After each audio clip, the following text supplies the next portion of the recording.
I just want to welcome everybody, both online and in person. I'm Tammy Gaskell. I'm the director of the library, if I have not met you. We're having a few more people join us. I will introduce Ned, who I know is a former board member here, who stepped down a couple of years ago, I guess. Ned is a political scientist who has taught at Colgate, Princeton, and the City College of New York. He has been an active in the Albany Assembly Internship Committee and as an Albany lobbyist for the Citizens for Equity in Educational Funding, New York State Council for Community College Trustees. And are you still a trustee at Columbia Green? No longer chairman. Okay, so he's busy in the academic world, and this is his third edition of his book on New York politics. And I will turn it over to Ned to introduce himself, his book, and perhaps his co-authors, some of whom are with us online today.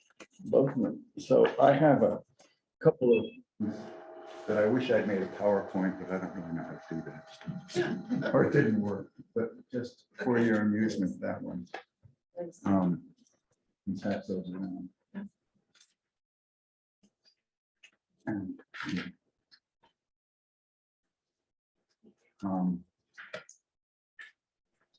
hi, Tony. Okay, so let me just go a little bit beyond what Tammy just did and tell you how I got here to this book.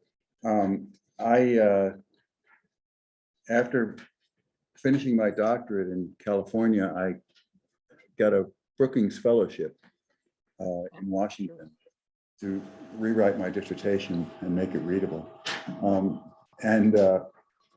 I was there for a couple of months, and Birch Bayh, who was the youngest senator, in fact, one of the youngest ever,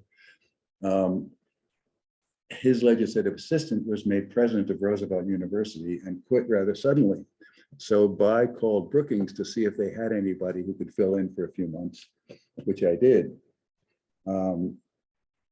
And it was a pretty heady experience. I mean, I was 23, I think, and Birch was 35. And sometimes the guards at the Senate door wouldn't let us in because you young fellas can't come in here. This is for senators only. But it was a heady experience, and I really got interested in Congress.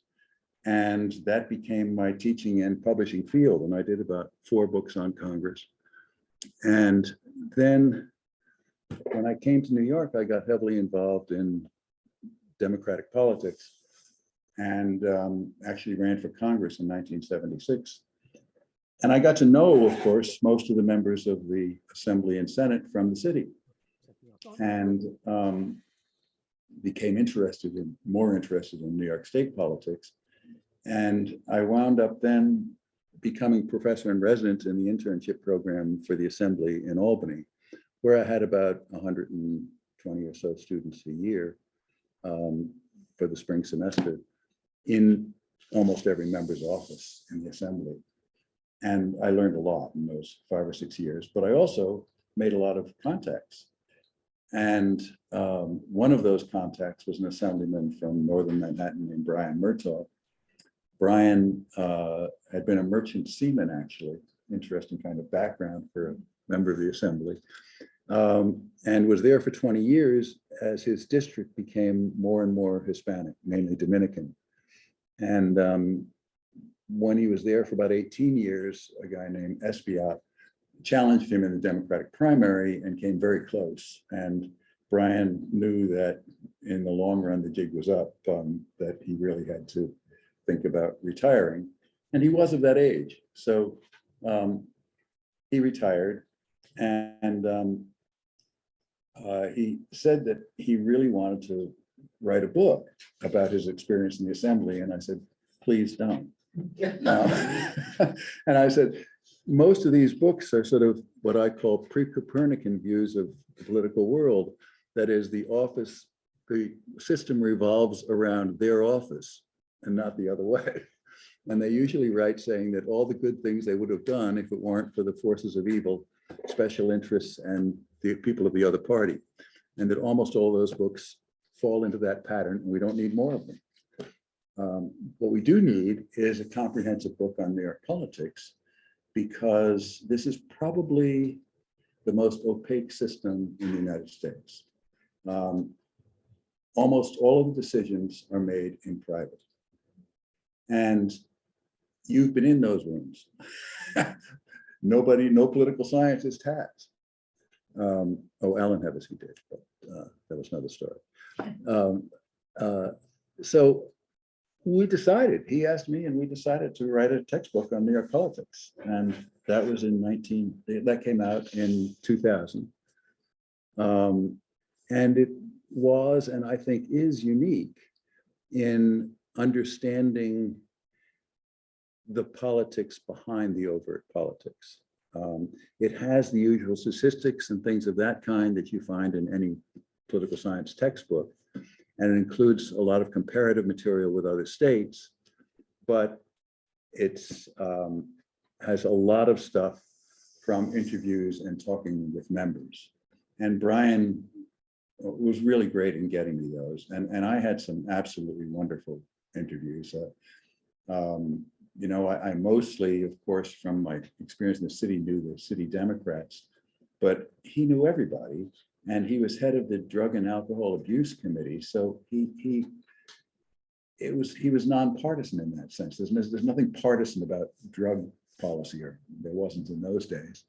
And so one of the best, for example, is that I had about 45 minutes with the then former majority leader, Republican majority leader of the state Senate, Ralph Marino. And he enjoyed it so much that he called me back and said, I've got more to say.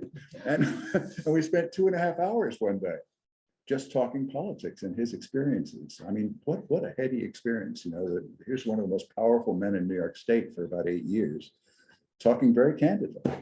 And so I was able to incorporate a lot of that material, plus Brian's insights. So anyway, after the first edition, we did fairly well. We decided to do a second one, but Brian was retired and was never much on the writing part. And so we brought in Tony Pohl,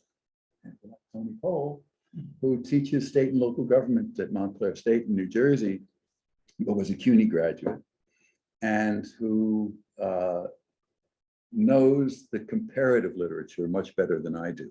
I mean, I taught courses on Congress, basically, and American government. She taught state and local. And she had the computer skills to look into how email and so on has affected politics. So then Brian died soon after the second edition was published. And as it came to the third, Tony and I decided we needed somebody else. And Tony Maniscalco, who was now the director of the internship program in the State Assembly, and has been for about 10 years, I think, and also did the CUNY internship program in city government. So he had the city government aspect of it that I don't have much of. And so that's what this third edition is all about. So the most fundamental fact about New York is that it is extraordinarily diverse, and much bigger than I think we even think it is, most of us. I think that if New York were a country, it would be something like in the top 10 of GDP. It's a huge economy. It's absolutely huge. It's the third largest state, but it's by far the richest. And the variety is incredible. What I used to like to tell my students, because there'd be half a dozen of the guys especially falling asleep, is that there are 4 Major League Baseball teams that are closer to Buffalo than to the Giants, or than to the Mets or the Yankees. It's a longer trip for a Buffalo team. I mean, not Major League Baseball, I mean football.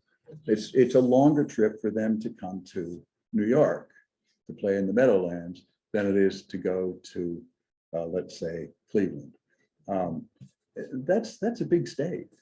And Adirondack Park, which was mandated in our Constitution to be forever wild, actually is in many places. It's the only place east of the Mississippi River where you can go and find a place where you hear or see no signs of human civilization. That is, there's no noise from buses, trains, nothing, no lights from anything. That's amazing. That's amazing that you could have the only place on the Eastern Seaboard, not the Everglades, nothing else. It's the biggest wilderness area in the East. On the other hand, New York City is perhaps the densest city in the United States. Population density is enormous. People live on top of each other, literally. Millions of people live on top of each other in New York City. So I just look at some of these numbers in this sheet I handed out, if everybody has one. I mean, it's the first in pay, income, but 14th in poverty. It has more rich people, really rich, than any other state, but it has like the 14th highest poverty rate. That's extraordinary, extraordinary. It's fifth of people with advanced degrees and 42nd in high school graduates. So we have some of the best educated people in the country, if not the world, and some of the worst. The income diversity in the United States, there's the difference between the poorest 20% and the highest, or whatever, however you measure it, the Gini coefficient economists call it, is the highest in the country of the 50 states. The income differences are biggest. It's got a very high percentage of foreign born and ethnicity and religion.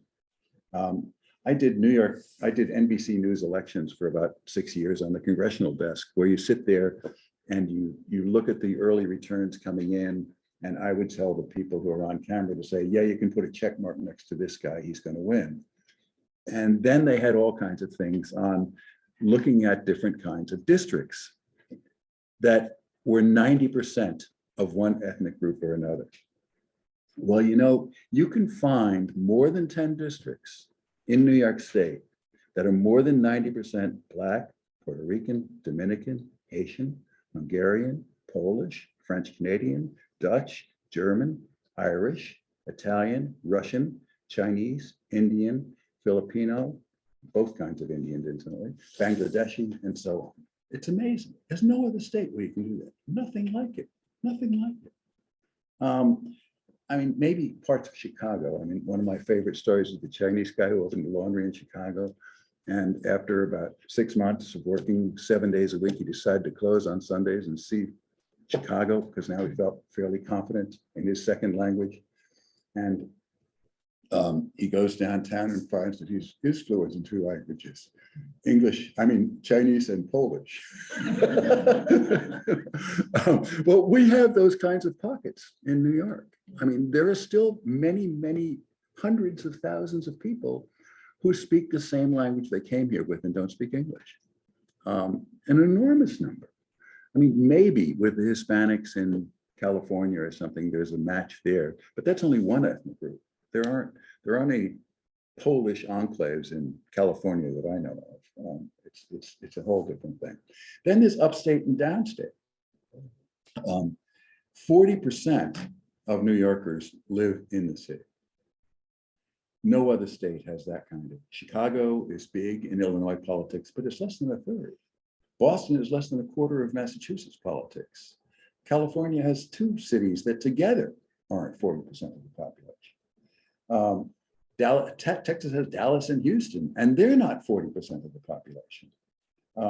There's no other state, save maybe Rhode Island with Providence, maybe Rhode Island, where that kind of disparity is true. Immigration and a couple of other demographics. A third of the immigrants in New York State are under 18. That's an amazing number. Hamilton County, in contrast with the rest of the state, 1/3 of the people in Hamilton County are over 65. That's extraordinary. And a lot of rural areas are like that. We're sort of becoming that. You know? We haven't reached Hamilton yet, but we're getting there. So one sociologist, interestingly, I think his name is Pendle, argues that we're really 3 states, not 2, that New York City is subject to and leading in the country's economic trends. We have bigger surges and bigger declines than the rest of the state. The suburbs are quite typical of the nation as a whole. If you look at the numbers, the economic numbers in particular of the suburbs is pretty much the same as the rest of the country. Rural New York, on the other hand, is the third, if it were a state of its own, and we had a state senator until this year named Diane Jordan, who proposed that upstate secede from the rest of the state. I'm not sure where she drew the line, but if you say drew the line at Westchester County, or even at the city suburbs, upstate New York would be the 3rd poorest state in the United States. We'd be down there with Mississippi, Alabama, Louisiana. 3rd poorest. It would not be able to maintain the highway system. Just wouldn't have the money. Would not be able to have the same public schools. Wouldn't have the money. Wouldn't have community colleges. Wouldn't have the money. It is a very poor state. And you think about it, you think of, well, there are these urban areas. Yeah, urban areas, sure. Buffalo, Rochester, great economies, right? I mean, good Lord. New York City is the engine that drives the state's economy, pure and simple. And of course, a lot of people in this upstate New York don't like that. They don't like the city. They don't like the lifestyle, the sociology, or the economy. Well, I give you all this background because how do you govern a society that is that internally divided? How can you possibly achieve consensus to do anything? It's very, very difficult. Divided societies are almost always badly governed. It's very hard to govern, let's say, Ireland, all of Korea. I mean, they often split up as Korea did. It's incredibly difficult. So how do we do it? How do you make a state like this governable? Okay, some of this goes back into history. It wasn't that incredibly divided when the Constitution of New York was originally put together. But it was made and it has stayed with one of the strongest governors of any state. So you give a lot of power to the chief executive.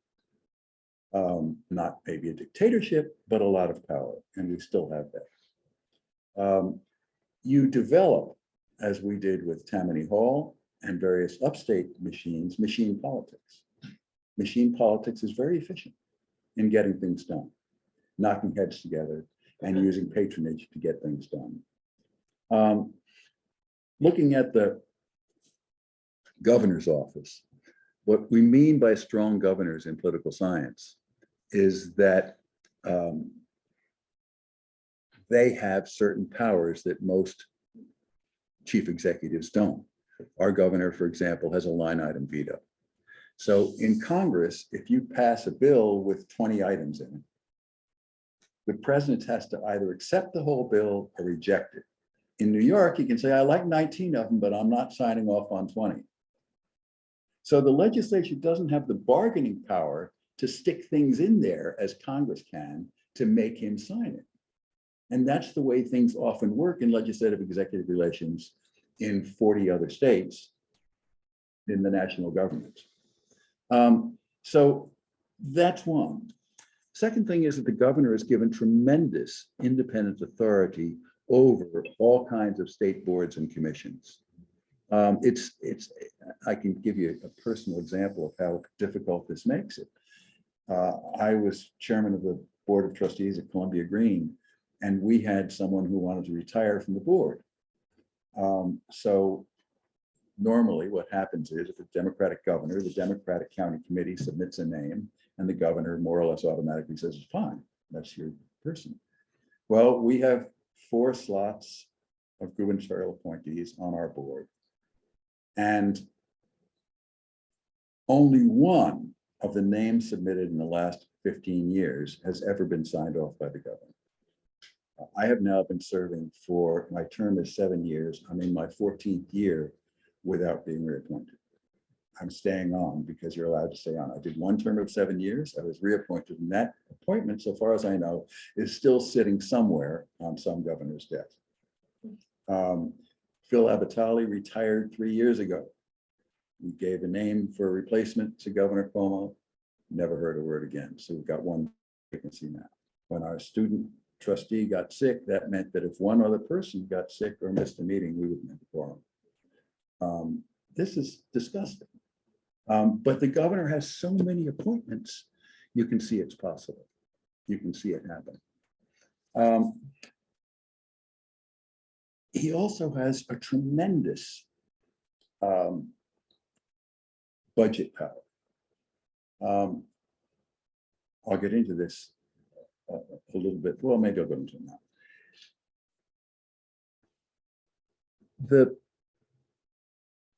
The way that the budget works in New York is that you've probably heard the phrase 3 men in a room. 3 men in a room is the beginning of wisdom about New York politics, but it's only the beginning. It's much more complicated. First of all, it's no longer 3 men. It's 2 women and 1 man. But it's still the center of activity. But each of them, 2 of them, the majority leader of the Senate and the Speaker of the Assembly, have to report to their party conference. And what happens there is that they go, the 3 of them talk. Then they go back, the 2 legislative leaders go back to their parties and say, okay, here's where we're at on this. And they'll get a discussion. And if there aren't enough votes there, then they have to go back to the governor and the other legislative leader and say, I can't get a vote to do this, or we can't take that big a cut, or we need a bigger increase to get it through my house.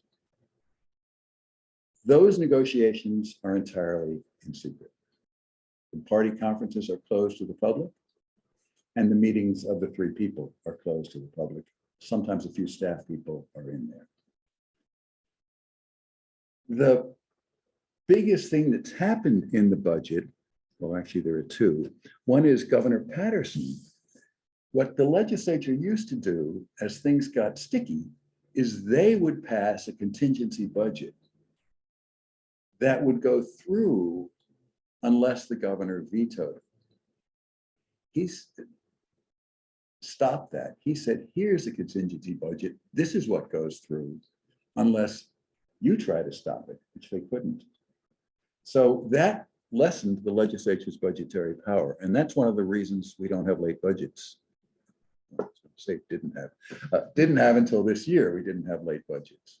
But the much more serious thing that happened to the budget was a very questionable Court of Appeals decision, 4-3, in a case called Silver v. Pataki. What Silver v. Pataki said is that the legislature cannot change the language of a gubernatorial proposal in the budget. And that the budget could include items that did not necessarily or directly involve the spending of money. Now, think about this. Money is easy to negotiate, right? I'll give you this, you give me that. You know, you want more for prisons, I'll give you more for schools, well, you know, back and forth. How do you negotiate something like bail bond reform? That's tricky. That's really tricky, that kind of language. Plus, you have no normal process. It doesn't go through committees. It doesn't get debated on the floor. It doesn't have interest groups, except the very biggest ones with the tightest connections with the governor and so on, usually meaning big money people, to work those things out. A normal interest group, the state teachers union, say, or something like this, has no say in that kind of language. Even the police officers union had no direct say in those negotiations on bail reform in the budget. No ability to do that because the legislature had no power to change the governor's language. Only by negotiating and get the governor to accept a different language could you do anything. That's one reason for late budgets. It also means bad government. There's no committee hearings, no normal people testifying, no publicity except speculation by the press, and only the very insider lobbyists understand what's going on. The ones who are close to one of those three people. It's a very, very difficult system to work with. Because of the governor's heavy control over the bureaucracy, moreover, there are no what we call cozy little triangles in New York. If you are chairman of drug and alcohol, let's say, you cannot go to the Department of Health and say, why don't you do it this way instead of what the governor's saying? Happens all the time in Washington. The bureaucracy gets bypassed in favor of the relations between subcommittees, committees in Congress, and their corresponding bureaucrats. They've been working with these people for years. You know, if you're in the Department of Veterans Affairs and the chairman of the Veterans Affairs Committee has been there for 20 years, you see them every week, all the time. You know them. It's Joe and Harry. You know, it's Sally and Joe. They know each other. They interact with each other. They work together with the same interest groups and so on. Doesn't happen in New York. You do not, as an assembly member or a senator, even a chairman of a committee, interfere with the bureaucracy. The governor controls it. So the way it works then to make the system work is what we call distributive politics. That is a larger form of patronage. So almost everything that happens in New York, let's take the STAR program. You could just simply have a law that says senior citizens get a discount of X amount if they meet these qualifications. No. We do this thing where it's very elaborate. The town clerk has to do all this certification. It goes to some office in Albany and they write a check. And how many times have you gotten a check for something like the old STAR program where you actually got it? What a waste of time and money. Good Lord. All you have to do is give a discount. No. Economic development. This is the biggest area. It's one of the biggest areas of spending in New York. Let's take a big one. Global Foundries. $1.6 billion. I'm sorry, $1.6 billion. That's about 1% of the overall, 1% of the budget when it was passed like that. In subsidies, plus 700 million in tax breaks to create 3,000 jobs so far. It's going to take maybe 50 years to pay off that money, but that's only the tip of the iceberg. There's all kinds of categories. Every county has an economic development authority that gets state money. Many cities have economic development money. I can't even total it up. It goes through so many different pockets. And most of these agencies do not report to the normal hierarchy. They are separate, independent institutions appointed by the governor. So you wonder how Kaliaropoulos got away with this thing with SUNY Poly? Because nobody was watching. The only person who knew anything about it was Percoco, who was Cuomo's best buddy and friend. That's the only person who knew what was going on with that organization. And it was millions of dollars in fixed bids, rigged bids. That's the way the system works, but it works. It's easy to govern when you can do that. This is how you overcome the vast differences in New York society. You privately hand out the cash, just like the old machines did. Instead of Thanksgiving turkeys, you have economic development funds that go to X, Y, and Z. For a long time, the governor did almost everything. It was once said that Nelson Rockefeller owned one house of the legislature and had a long-term lease on the other. In Dewey's days, when Tom Dewey was governor in the 1940s, he actually sometimes didn't submit his budget until 5 days before the deadline, and within 3 days, the legislature passed it without hardly reading it. But the legislature asserted itself in the 1960s. It built a building. It got staff. They all had offices all of a sudden, and they freed themselves from the political machines, from Tammany Hall and so on. I was there. I was part of that movement to defeat Carmine DeSapio and the boss of Lower Manhattan and so on. But the legislature became an important part of the system, although after Silva v. Pataki, it's been fading in its authority. The other way of taking care of this hugely diverse system is to disperse power.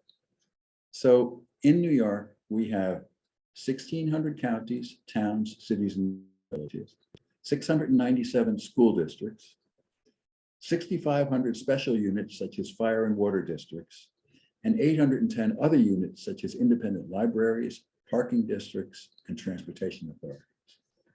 It's extraordinary. No other state has that complicated a system of government. And they have a fair amount of power. Political divisions. Okay, you can see this table is table 1-1. I'm sorry I didn't get the figures in. I find two things interesting in this. One is that by and large, you can win the governorship if you win, for a Democrat, the city and one other unit, the upstate cities, if it's big enough, and so on. For the Republicans, they have to win 3, but the suburbs are the swing area primarily. It's a heavy population area. But it's interesting, the polarization there. Every Democratic senator, save one, is from an urban area or suburb. There's only one from a majority rural area in the state Senate. There are only, I think, 5 in the Assembly. And I think one of them is like Ithaca, which doesn't quite qualify as a big enough city, college town. So all this comes at a cost. The costs of effective government, which I think it is, are secrecy, inefficiency, and distortion of priorities, where programs supposed to help the needy are turned on their head. The state has a system of equalizing funding, and this is what I lobbied on. And the group I lobbied for to equalize funding actually did win a court case that required that poor districts, as it says in the Constitution even, receive more funding than wealthier districts, which have greater taxing power and so on. Well, that decision by the Court of Appeals was when Eliot Spitzer was governor. It still hasn't been implemented. It still hasn't been implemented. We still have of the 50 formulas that are used to calculate school aid, they do not give the boost to the poor districts that they should. Or TAP, let's take the tuition assistance program for college students. It excludes almost all people who are part-time students. Just think about it for a second. What kind of person is most likely to be able to go to college full-time and who's least likely? The person who has to work 40 hours a week really has a hard time doing a full 5-course thing in college. But TAP doesn't help those people. Now, there is an income limit. There is an income limit. I think it's $110,000 now. But it's amazing how much this system actually does not benefit the least affluent. And one reason is the last thing to mention here is campaign finance. New York is 4th from the bottom, 46th in the percentage of campaign contributions from small donors. Those of you who here who've written a check for maybe $50, $100, you don't count. You don't count. You don't count. We have the highest limits of legal limits, $25,000 per election, primary and general. And if you know how to play the system, as our now governor does, you can get $1 million from a single donor family, $1 million or more. Well, we do have an organization to control this. It's called JCO, the Joint Committee on Political Ethics, known in Albany as J-Joke. It's appointed by the governor and the legislative leaders.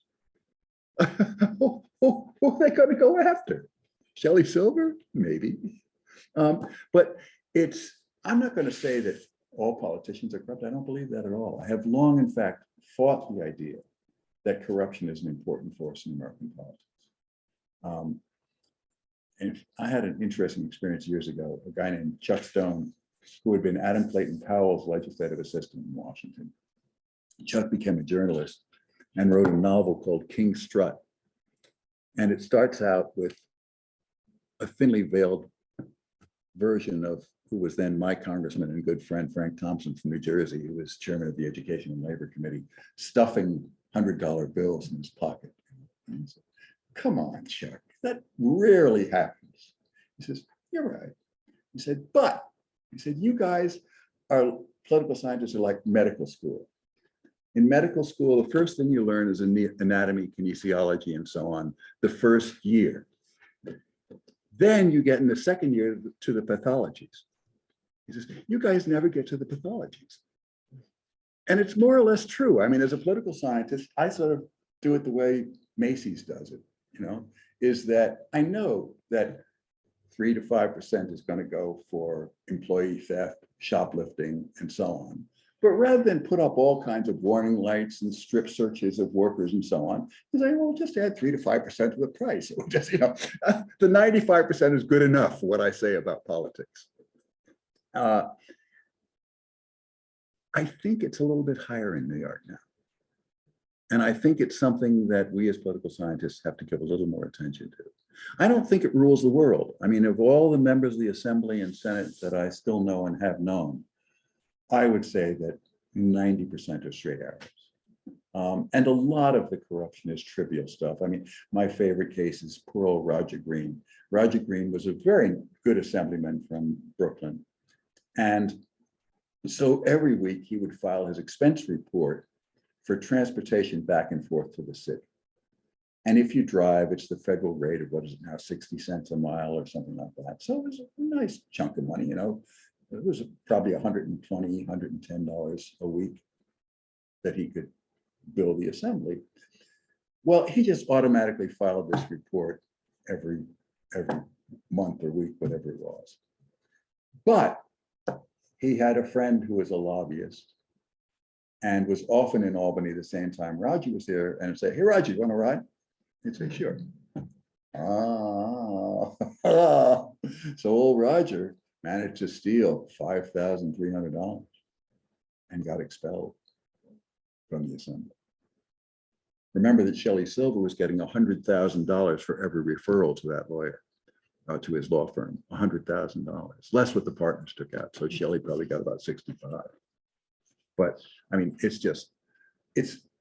well, it was called J-Joke for a reason.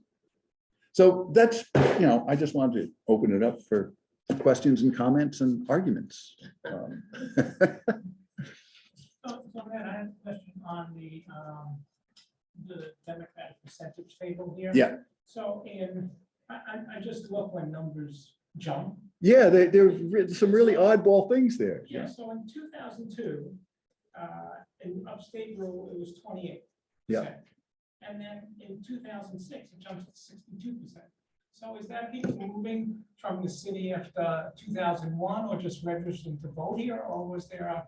I looked at that too. I said, what the hell happened here? I don't know. I went back and checked the numbers. They're right. Yeah, I know, like in Hillsdale, there was a big jump to register people. Yeah. Who moved from the Yeah. city up here, but that's huge. It is. And it may also have been, what year was that again? I got to look again. Like 2006. I mean, it was down to 19% in 1998, and then what is it? 8 years later, it goes to 62%. Yeah, well, look also at the total number. Spitzer was the biggest majority in recent times overall. I mean, Elliot Spitzer was a very popular governor when he was elected. And I don't understand quite why he got such a big bump. I mean, it's even higher well, it's almost as high in rural areas as it is in the upstate cities, which is really surprising.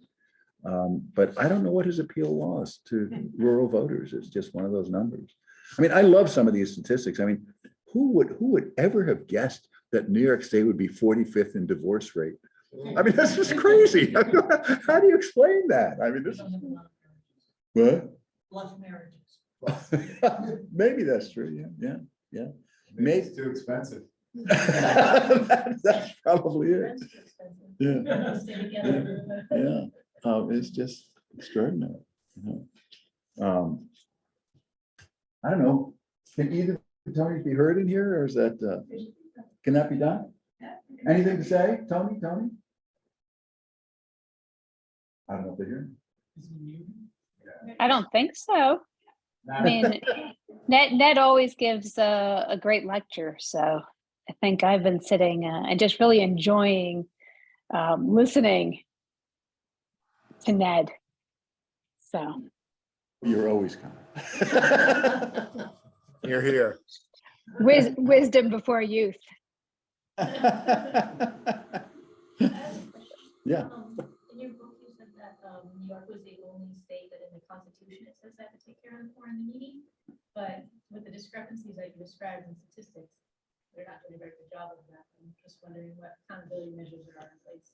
Well, the ruling of the court, the Court of Appeals on that said essentially that that's true, that New York since 1938 has had this obligation to take care of the poor and the needy. But the definition of who's poor and who's needy shall be made by the legislature, not the courts. So, you know, I mean, And who it's, defines take care of? Yeah, that's. yeah. Well, the definition of the whole thing, it might have said that too, to take care of, yeah.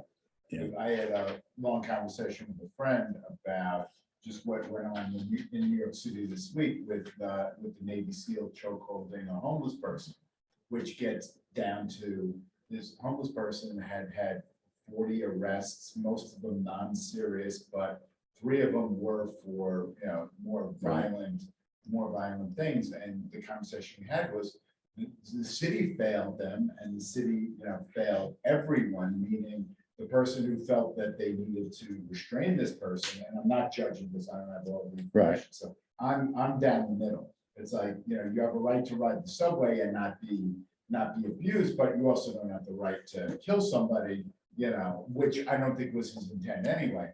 But if the city did a better job of taking care of the homeless people, then we wouldn't have been put in that predicament. And people talk about, oh, the cost and all of this. I just got back from a European vacation. We were in Amsterdam, Copenhagen, and Bruges. And so 3 different countries, 3 different cities. I think we saw 3 homeless people in the course of 9 days. Talked to the taxi cab driver about the lack of homeless people in Amsterdam, and the taxi driver said that people are only homeless if they choose to be.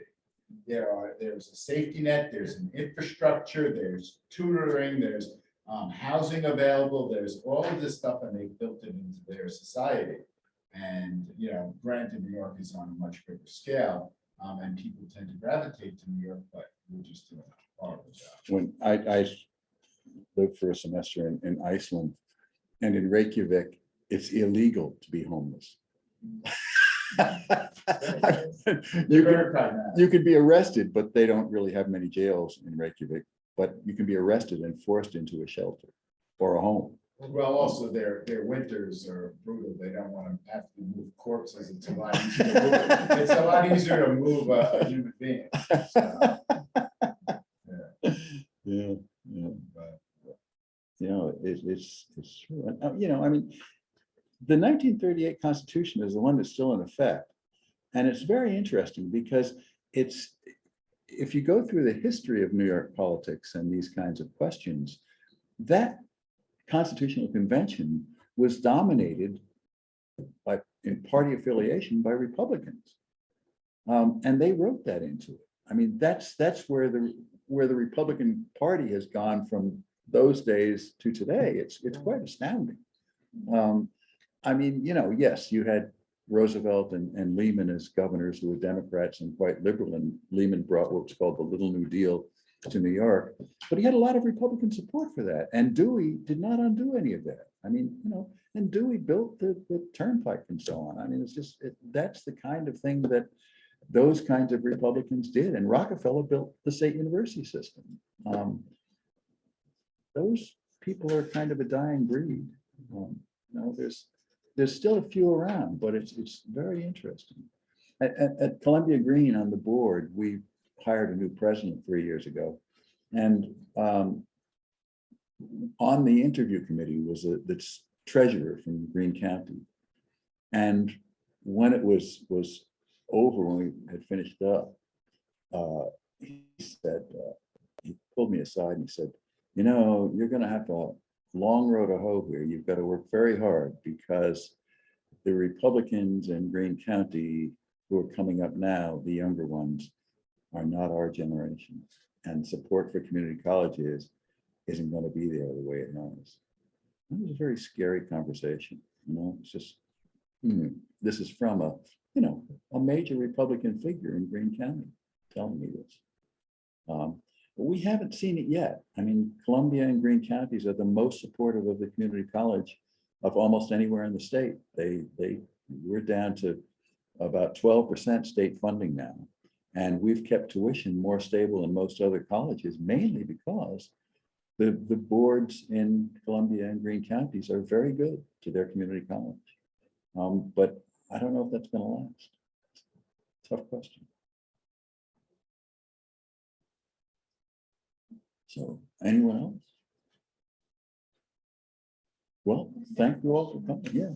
When you're talking about the power structures, so there's like 40 other states that were different, but there were like 10 with the centralized with the governor, right? Yeah. Do they have similar power inequities and similar discrepancies? I think that there are, I think that there are strong governors by that definition of what their formal powers are. And then there are really strong governors. And New York has not only had the strong governors legally, but they've had really strong governors. I mean, just think about the personalities of some of our recent governors. I mean, both of the Cuomos were control freak, too strong a word.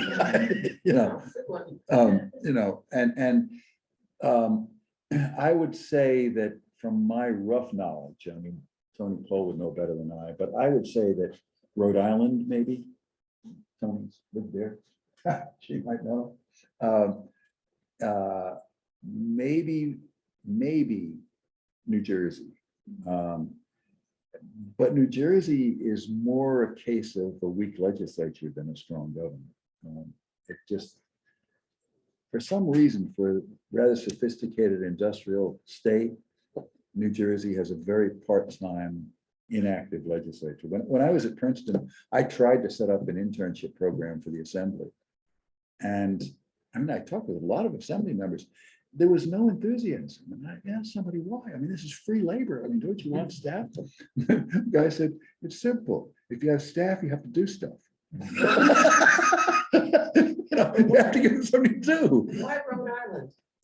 It has a long tradition of machine politics and it has a constitution that gives it a constitutionally strong governor, and it has corruption. A long tradition of corruption as well. It's a small state, right, with a high concentration. It's a teeny tiny state. If you ask someone, oh, do you know so-and-so, no matter where you are in the state, you probably know so-and-so. Within 1 hour, you've been from one end of the state to the other end.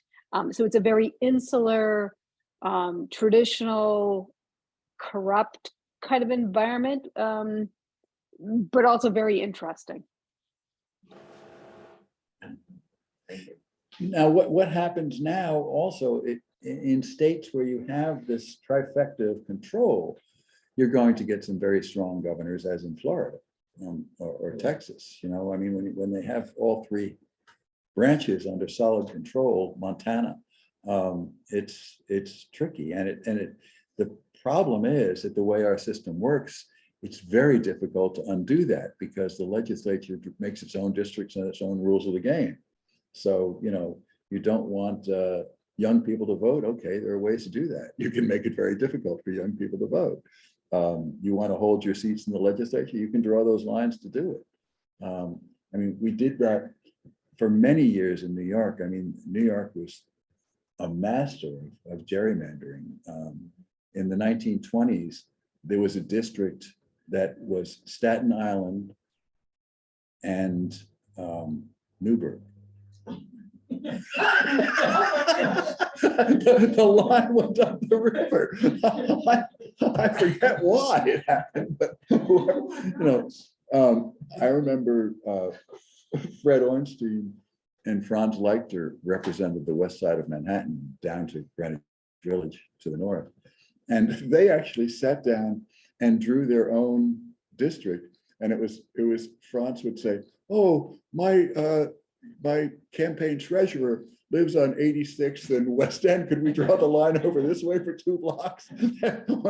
My mother-in-law is over here." And there, so the line goes like this.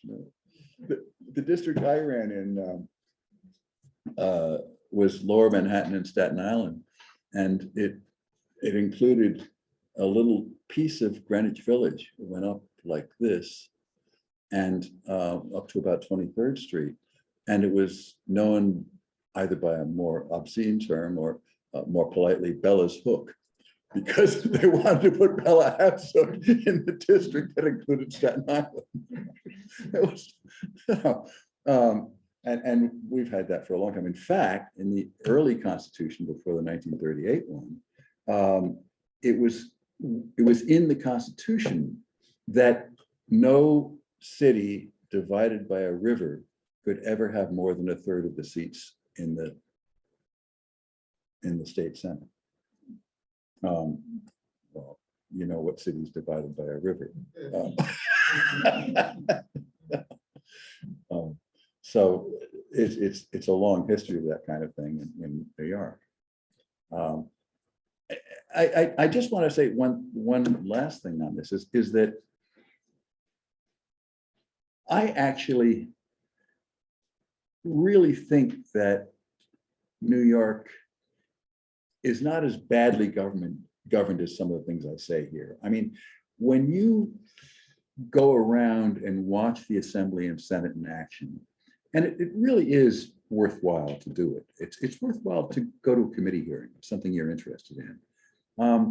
They take their jobs very seriously, and most of them are very good at it. It's one of the most professional legislatures in the country. When you go, when you go to the Higher Education Committee hearings or the Higher Education Committee meetings, and there are a lot of little bills that are not terribly partisan at all, and they really debate them. And, John Lavelle, who was chairman of higher education for many years from Long Island, and what's her name, Stavisky, I can't remember her name now, is the Renton minority leader. They got along very well and went through those higher education bills. And you could talk with them. You could go in and talk with them personally and say, look, here's what we need. When I talked about part-time TAP, for example, I got an audience of people who knew what they were talking about and could give me their reasons and so on. They didn't do anything, partly because the governor didn't support it, but it's there. And I think that almost all of you in this room, I think, have met some of our local legislators, and they're pretty competent people. They know what they're doing, and they're quite receptive to citizen input. There's a lot of dysfunction in the system, but there's a lot of functioning as well. And it's a very complicated state to govern, and it's not, on the whole, badly governed. I'm talking about the 5 or 10% of it that's bad and should be changed. I think the first thing is a constitutional amendment to repeal civil versus battalion and get the budget down to numbers and get all the other crap out of it. And they should be standing bills that we all know something about and hear about and read about in what few newspapers we have left in the state. But the legislature has the professionalization and it has the people to do a much better job than it's doing. I have a question. You talked a bit about corruption. If you threw a blanket over all the corruption you've seen through your career and you kind of compartmentalized it and tried to rationalize what the motivation of these people in power is around corruption, is it solely money? Is it solely power? Is it something I'm not thinking of? What do you think the root cause of corruption is, as far as New York State goes? Because we've got a lot of it. There's a lot to choose from. Well, okay, there was a study of corruption in the New York City Police Department, and I forget who did it, but some sociologist, and he defined the difference between what he called meat eaters and vegetarians. And the meat eaters bite off great big chunks, that's Shelley Silver. I'm just reading a book now about Shelley Silver, and it's I don't understand it. I honestly don't. I mean, why? I mean, he made a decent salary. He could have stayed in his law firm and done a few cases of counsel on things that the state didn't have an interest in. What the hell is he going to do with all that money? This is why I kind of almost set you up with a question.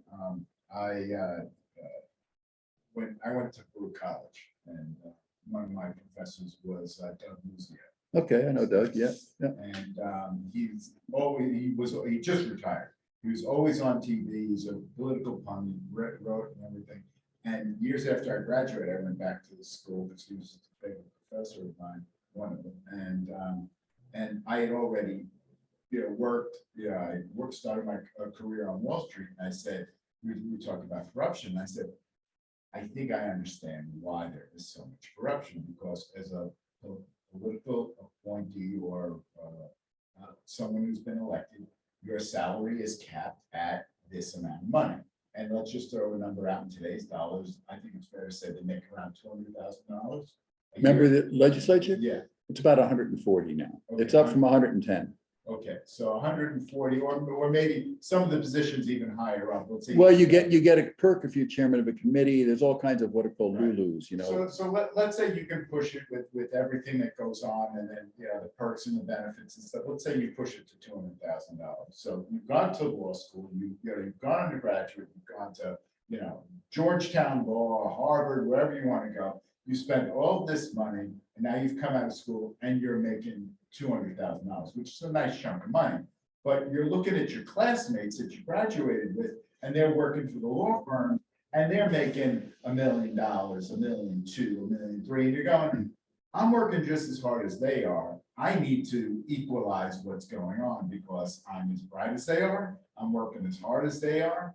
And this is just my way of kind of evening the playing field. And I proposed that to Doug, and he said, it's not far off. No, it's not. When I worked in the assembly, the head of the internship committee was Bill Passananti from Greenwich Village. And Billy was a graduate of the very famous 1948 law school class at Harvard. Very famous because all the veterans were coming back. So it was the most competitive class they ever had in terms of admissions, the best and the brightest, of Harvard. And so they had a reunion, and everybody filled out all these forms. They put together this big book about all your fellow classmates. And Bill discovered he was the lowest pay of everyone in his class. He was the absolute bottom. And he was the chairman of the committee and, senior member of the assembly and so on. Yeah, I think that grinds. I think that's part of it. And then there's, the vegetarians.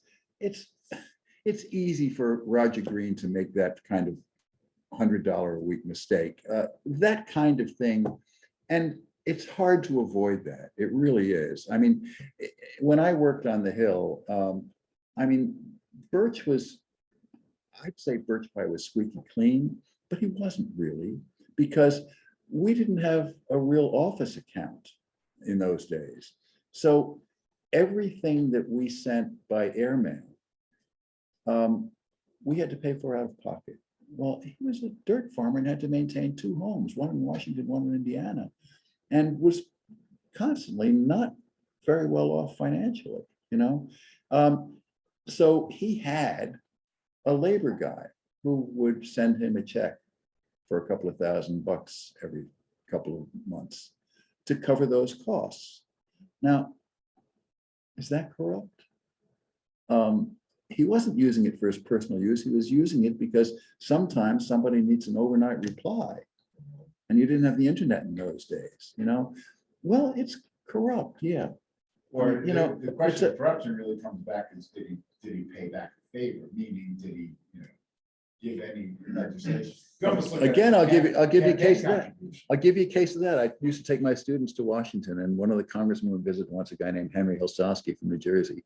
And so one of the students asked Henry that. He said, "You get most of your campaign money from labor unions." Henry said, "Look, I think about that." He said, "Yes, you're absolutely right." He said, "Now, here's the deal. I grew up in a union family. I was head of the teachers union when I was teaching in my high school." He said, "And I vote labor most of the time. They don't even have to ask me half the time, you know? That's why they give me money. But that's not easy to distinguish from that's why I vote that way." And every time I cast a vote that's a pro-labor vote, I think, is this because of the money? You know, I mean, it's a tough But distinction. you know what your stripes are coming in. I mean, you have to look yourself in the mirror, and his stripes were labor, and the people, if you vote labor, labor will support you. It's a vicious cycle, Yes, it is. but that works, and that's the way it's supposed to work. And what kind of support, because I got into an argument in the Democratic Club in Washington when I was running for Congress with a guy from the Laborers Union who gave a lot of money to the incumbent who I was running against. And I was arguing about the fine points of a labor bill that I thought was not a good one. And we had a mild disagreement, but mostly, I had been a friend of his and we're pro-union and all this stuff. And I said, "Why did you give money to Murphy? Couldn't you wait till after the primary?" And he said, "Ned, it boils down to this. If I raise a labor issue that's somewhat controversial, I'll have a nice discussion with you. And if I tell Jack Murphy to jump, he says, how high?"